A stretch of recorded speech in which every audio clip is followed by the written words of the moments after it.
কেমন আছেন সবাই? আজ আমি চলে এসেছি আপনাদের একটু ব্যান্ডেল চার্চ নিয়ে যেতে।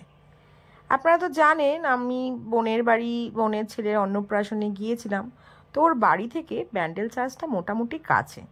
তো ওর বাড়িতে কিছুক্ষণ কাটিয়ে আমি, আমার ভাইবো, আমার ভাইপো, মেয়ে এবং আপনাদের দাদা সবাই মিলে চলে গেলাম ব্যান্ডেল চার্চের দিকে। ওর বাড়ি থেকে ব্যান্ডেল চার্চ 10-15 মিনিট, আধ ঘন্টার মতন লাগলো যেতে আসতে।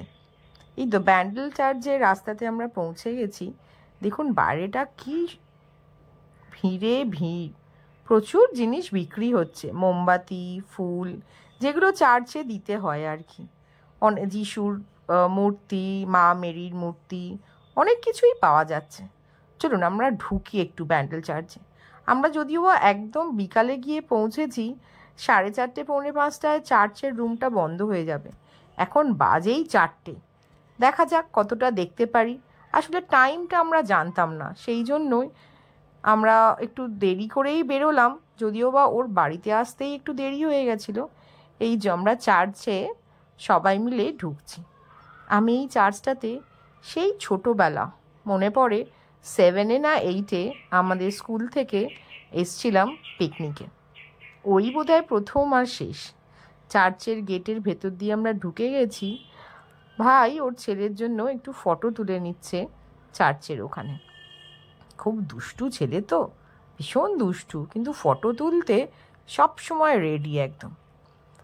পেরিয়ে আমার ভেতর দিকে ঢুকছি। ভেতরে বেশ সুন্দর করে সাজানো।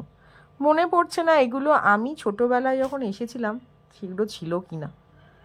আমার একটু মনে পড়ছে, আমার আবার এই মামাতো ভাই বউদের সাথে দেখা হয়ে গেল। ওরাও এসেছিল এই চার্চের ভেতরে। ওরাই বলল তাড়াতাড়ি যাও, বন্ধ হয়ে যাবে। এই যে আমরা ওপর দিকে উঠছি, যদিও বা ভেতরে ছবি তোলাটা বারণ, আমরা এখন উঠছি ওপর দিকে, একদম চার্চের মাথায় যেখানে প্রে করা যায়। এই যে প্রেয়ারের জায়গাটায় আমরা পৌঁছে যাচ্ছি। খুব তাড়াহুড়ো করেই যাচ্ছি। অনেক কিছু পাল্টে গেছে, এটা আমি বুঝতে পারলাম। আমার একটু মনে পড়ছে আমি যখন চার্চে এসেছিলাম এত সাজানো ছিল না। তখন একটা বড় মাঠে আমরা বসেছিলাম আর চার্চের ভেতরে গিয়ে প্রে করেছিলাম। আমাদের তো খ্রিশ্চান স্কুল ছিল, তো সেই জন্য বছরে একবার করে চার্চে নিয়ে আসতো। আমি 7 পরে আর আসতে পারিনি এখানে। তারপরের বছর অন্য চার্চে নিয়ে গেছিলো মনে পড়ে, তারপরে আর আমার যাওয়া হয়নি। চার্চটা কি অপূর্ব সুন্দর লাগছে না? এইটা হচ্ছে চার্চ রুম। আমরা চার্চ রুমের কাছে চলে এসেছি, কিন্তু বেজে গেছিল 4:30। তাই চার্চ রুমের ভেতরে আর আমরা ঢুকতে পারলাম না, আর এন্ট্রি নেই। এখন যাবে খ্রিশ্চানরা তাদের প্রেয়ার করতে, তাই আমাদের আর ঢুকতে দিল না। কিন্তু এখনও অনেক লোক ভিড় করে আছে এই ব্যান্ডেল চার্চটা। অনেকটা স্পেস, অনেক। এর পাশে একটা গঙ্গা আছে শুনেছি, কিন্তু সেই দিকটা যাওয়ার আর আমাদের সময় হলো না। চার্চের রুমটা গেট বন্ধ করে দিয়েছে,